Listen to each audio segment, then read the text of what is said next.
Capítulo 10. Carta abierta para las nuevas generaciones de coaches. Estimados líderes, detectives, alquimistas. Un padre que da consejos, más que un padre, es un amigo. Dice José Hernández en su magistral obra Martín Fierro. Luego de arduos meses de investigación y trabajo, siento que estoy llegando al final del recorrido de este texto que comencé ansiosamente esperando terminarlo. Quizás ahora, resistiéndome a ese impulso inicial, busco nuevos aportes para que prolonguen este contacto. Debo aceptar la incompletud, no solo la propia, sino también la de esta obra, ya que seguramente quedarán muchas cosas por decir y con certeza habrá nuevos aportes en el devenir de la teoría y la práctica de coaching. Pensando en escenas, me imaginé un diálogo con mis alumnos en los cursos de formación y no como un padre, sino como un colega y amigo. Percibí que aún quedaban ideas, sugerencias y quizás consejos que quería compartir. No pretenden ser rectas, no todas son originales, son profundamente personales y subjetivas. Intento siempre alentar a mis alumnos hacia la espontaneidad y la creatividad. En la práctica, cada aspirante a coach deberá encontrar su propia forma creativa. Parte del proceso de aprendizaje es respetar y saber incorporar y adaptar lo aprendido a una forma o estilo personal que les convenga para sus diferentes ámbitos de aplicación. Las sugerencias que siguen, como último y desordenado aporte, representan o reflejan mi propio estilo, basado en el pluralismo y el compromiso. Evite los diagnósticos apresurados. Coaching es un proceso donde el coach es también un observador que debería estar abierto al conocimiento. A veces, la ansiedad impulsa a rotular rápidamente al otro, limitando la observación, la visión y por ende el respeto por el otro en tanto persona. Eviten la ansiedad por encontrar una solución. Ella sola responde a lo insoportable de la incertidumbre y a la necesidad de tener el dominio y control. El riesgo, además, es que tenderemos de allí en más a tener una escucha selectiva, limitante, que haga caer las fichas, de modo tal de ratificar nuestro prejuicio. Picasso hablaba del ojo sensor, el que solo ve lo superficial. Uno no ve lo que es, uno ve lo que quiere. El observador es parte del fenómeno. Como coaches, debemos aprender a respirar, observar, escuchar. El diagnóstico llegará con mayores detalles e indagación. Y aún así, seguirá siendo una explicación, no la explicación. La verdad es una ilusión sin la cual una cierta especie no puede sobrevivir, dice Friedrich Nietzsche. Trascender la técnica y confiar en la propia espontaneidad. Como guionista y director amateur de cortometrajes, aprendí de mis maestros que hasta los grandes realizadores que transgreden creativamente las recomendaciones para la filmación, por ejemplo, puestas de cámara, antes de hacerlo son profundos conocedores de las leyes en cinematografía y en sus comienzos se atuvieron estrictamente a ellas. Lo mismo ocurrió con artistas plásticos y de otras disciplinas, entre ellos los grandes surrealistas como Picasso o Dalí. El coach es un acompañante guía en un proceso de soplar brasas, colaborando en identificar y quitar obstáculos en el desarrollo y crecimiento del coachee. A pesar de enseñar que un coach no da consejos, debo confesar que en algunas pocas oportunidades transgredo esa regla. Todo coach comete transgresiones. Tomar decisiones por el coachee es una manera de perderlo como tal. Recordemos que una de las finalidades del coaching es la asunción de responsabilidad del coachado frente a sus acciones. Sin embargo, frente a determinadas situaciones, sugiero ciertas acciones cuando el consultante se encuentra muy estructurado en un patrón de conducta. Son pequeñas tareas para abrir enormes oportunidades. Como principiantes, les sugiero aprender rigurosamente la técnica. Luego, siendo más expertos, los invito a trascenderla confiando en vuestra propia creatividad. Asuman responsabilidad y pasen por la experiencia de ser coachees. Así como alentarán al coachee a asumir responsabilidad, es decir, comprender cómo ellos mismos son un factor contribuyente en la situación que los aqueja, también el coach deberá ser un permanente observador de sí mismo frente al coachado. El aprendizaje para ser coach no puede ser solo intelectual, es experiencial y vivencial. El pasar por la experiencia de ser coachado da verdadero conocimiento y acabada experiencia. Ser coachee es un paso elemental en el proceso de aprendizaje y entrenamiento para ser coach. Pero esta capacitación no finaliza con la certificación. Requiere continuar aprendiendo y una de las mejores oportunidades la ofrece el ser coachado por otro, con quien compartir y procesar las propias incertidumbres. Ese otro a quien elijan para ser vuestro coach podrá ser alguien con mayor experiencia o un par o grupo de pares. En este sentido, les cuento que en mi experiencia he participado en un grupo de coaches autogestionados con resultados espectaculares. Se trataba de un grupo de 6 coaches con cierta cantidad de años de experiencia que nos reuníamos en forma quincenal. Habiendo generado el previo contexto de confianza, confidencialidad y respeto ante la diversidad de enfoques, construimos un espacio de encuentro donde podíamos exponer sin miedo nuestros propios miedos, también nuestros aciertos y errores. Rotativamente uno de nosotros se transformaba en coach de quien quisiera compartir alguna situación y el resto éramos observadores con posibilidades de dar feedback al finalizar, tanto al coachado como al coach. Esto era profundamente enriquecedor para todos. Cada coachee es una pieza artesanal. Si bien hemos presentado una técnica y pasos de un proceso, y aunque las brechas que expongan vuestros coachados sean muchas veces similares a las de otros, afirmo que no hay coaching estandarizado. Intentar esquematizarlo sería contrario a su propio espíritu. El proceso del coaching se da en la relación coach-coachado y esta tiene una singularidad y un lenguaje propio que requiere de la espontaneidad más que del protocolo a seguir.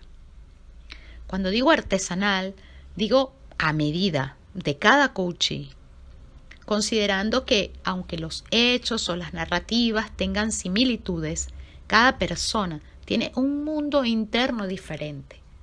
Comprender y respetar esto hace a la esencia misma del coaching. No se desanimen ante una momentánea ceguera. El proceso de coaching es cíclico. Muchas veces pasarán por los mismos temas, pero como ya dijéramos, desde otro punto de observación. Habrá sesiones donde los descubrimientos serán deslumbrantes y otros en las que las sensación será de confusión e improductividad. Aunque cada encuentro se abre y se cierra en sí mismo, no verán olvidar, forma parte de un todo como proceso. Como tal, la oscuridad de una sesión puede ser el preludio de la iluminación de la siguiente. Construyan la historia. Sugiero tomar notas al finalizar cada sesión. No solo tendrán la historia del devenir, sino que les permitirá unir la última con la próxima, ahondando y avanzando en el proceso. Alienten la expresión emocional. En general, ocurre que ante una emoción del otro, las personas tienden a calmar o consolar o a decir algo que inhibe la expresión. Por ejemplo, ¿pero cómo te vas a poner así por...? Lo hacen con la sana intención de ayudar para que el otro recupere el control de sí mismo, y otras veces lo hacen desde la propia dificultad de tolerar y o sostener la emocionalidad del interlocutor. Como coaches, deberán aprender a sostener la situación, acompañando al coachee y alentándolo a expresar y profundizar sin temor. Es como si le dijeran: estoy aquí, como un ancla que te ayudará a sostenerte. Quédate ahí donde estás. Sigue conectándote con lo que sientes. Y cuando puedas, y como puedas, trata de expresarlo en palabras. A veces esto es dicho sin palabras. Basta un gesto, tocando el hombro, dando la mano. No fuercen el contacto, pero no tengan temor de aproximarse al coachee. Muchas sesiones de coaching son más recordadas por el gesto que por el contenido. Una excelente herramienta es articular técnicas dramáticas. Por ejemplo, si el coachee llora o tiene un dolor localizado en alguna zona corporal, podrán pedirle que le ponga palabras al estilo de: si tus lágrimas hablaran, ¿qué estarían diciendo? O pon tu mano sobre la zona que duele o molesta. Si esa mano fuese una esponja, ¿qué estaría absorbiendo? Recuerden también que para ser operativa, la catarsis requiere una elaboración. Por eso, después de la expresión, es recomendable un espacio para la reflexión y el análisis.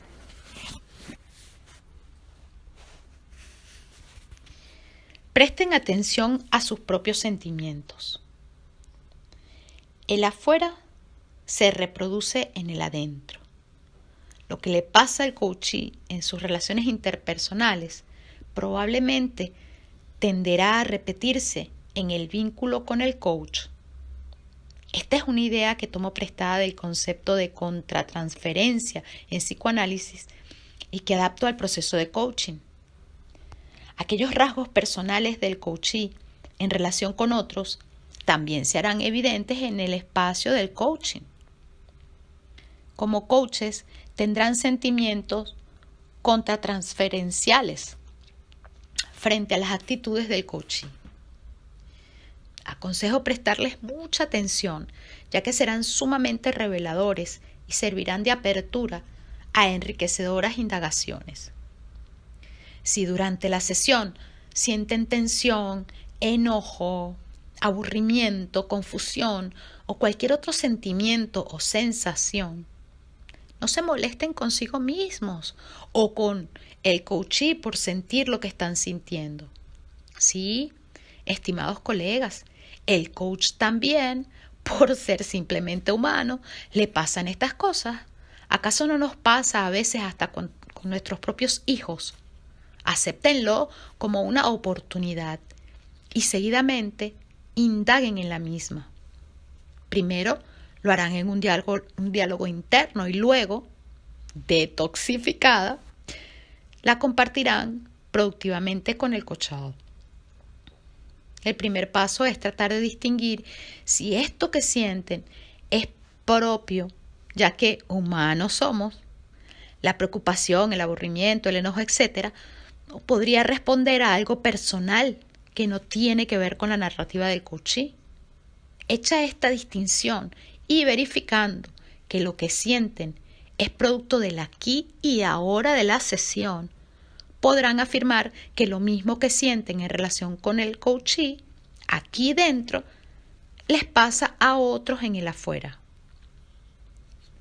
Muchas veces les acontecerá que tendrán sentimientos, tristeza, bronca, etcétera, que no solo no son expresados por el coachee, sino que ni siquiera él mismo es consciente de ellos. ¿Cómo procesar y retroalimentar con estos sentimientos? Eviten hacer confesiones contratransferenciales ni opiniones sin detoxificar o poniendo la responsabilidad en el otro. Exprésense siempre en primera persona del singular. Yo siento. Si el coachee estuviera muy cerrado, su escucha será diferente si decimos me siento excluido, que hoy está cerrado. Si se sintieran excesivamente demandados y abrumados, también será de una mayor apertura decir no sé cómo satisfacer tanta demanda, a expresar eres insaciable. Hablar de este modo evitará la respuesta defensiva del coachee. Ofrecerá la posibilidad de abrir diálogos más productivos y transparentes y evidenciará un deseo por parte de ustedes de mayor compromiso. Recuerden fundar sus expresiones en hechos, en observaciones. No hagan interpretaciones, inferencias ni conjeturas acerca de la motivación del coachee. ¿Quieres controlarme? ¿Intentas evadirte? Etcétera. Observen, escuchen, registren qué sienten y finalmente, como ya saben, tengan presente que las emociones son incuestionables. Siempre será de utilidad preguntar, ¿será posible que esto que yo siento ahora le pase o afecte a otros del mismo modo? Las revelaciones serán sorprendentes. Ser coach tiene saludables consecuencias en cuanto a la propia transformación personal. No hace mucho me llamó por teléfono una persona que dijo haber participado en uno de mis grupos. Después de presentarse me preguntó si me acordaba de él. Ciertamente lo tenía presente. Sí, le dije, y me asombra que tú todavía te acuerdes. Escuché entonces una de las cosas más gratificantes y emotivas de mi vida. Me dijo, ¿cómo no me voy a acordar? Fuiste la matriz de lo que muchos de nosotros somos hoy. Después de más de 30 años de práctica profesional en forma individual y algunos más coordinando grupos, me alegra seguir siendo apasionado y conmovido y con las brasas encendidas con mi tarea. Y esto acontece también gracias a mis pacientes y coaches. También ellos son sopladores de brasas, maestros, guías, que no solo nos influyen, nos ayudan a aprender y a cambiar. De ellos aprenderán acerca de la vida, de los sueños, de la muerte, de las frustraciones, de los logros y de muchas cosas más. Aprovechen y déjenlos también ser maestros. Anímense también a decírselo, compartiendo con ellos cuanto ocurra. Es un vínculo dialéctico de mutuo y enorme aprendizaje. Ellos también son la matriz de nuestras propias transformaciones. José y Dion eran dos renombrados sanadores que vivieron en tiempos bíblicos. Ambos eran muy eficaces, aunque trabajaban de maneras y con estilos diferentes. Aunque contemporáneos, nunca tuvieron un encuentro y se consideraban mutuamente rivales. Fue así durante años, hasta que José, el más joven, enfermó espiritualmente. Desesperado y sintiéndose incapaz de sanarse a sí mismo, partió en peregrinación buscando la ayuda de Dion. Durante su travesía, descansando en un oasis durante la noche, trabó conversación con otro viajero quien, al escuchar el propósito de su viaje, se ofreció como guía para asistirlo en la búsqueda de Dion. Partieron juntos y en medio de su larga expedición, el hombre mayor reveló su identidad. Él era Dion, a quien José buscaba.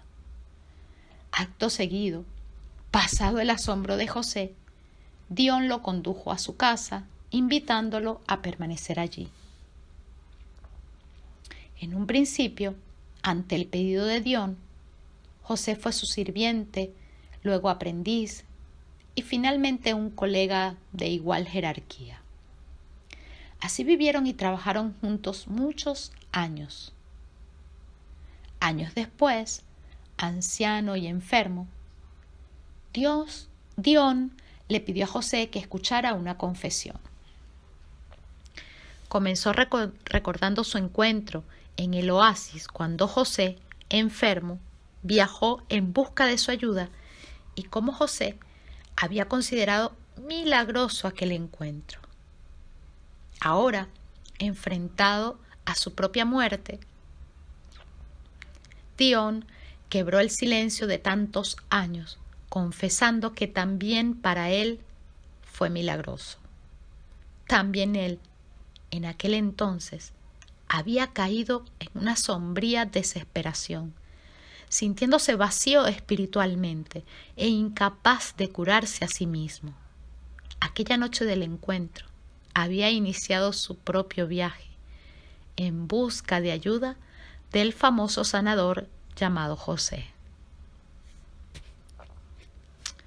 Irving Yalom, en El don de la terapia, reproduce este mismo relato y agrega: me impacta como un relato profundamente iluminador acerca del brindar y el recibir ayuda, acerca de la honestidad y la duplicidad, y acerca de la relación entre sanador y paciente.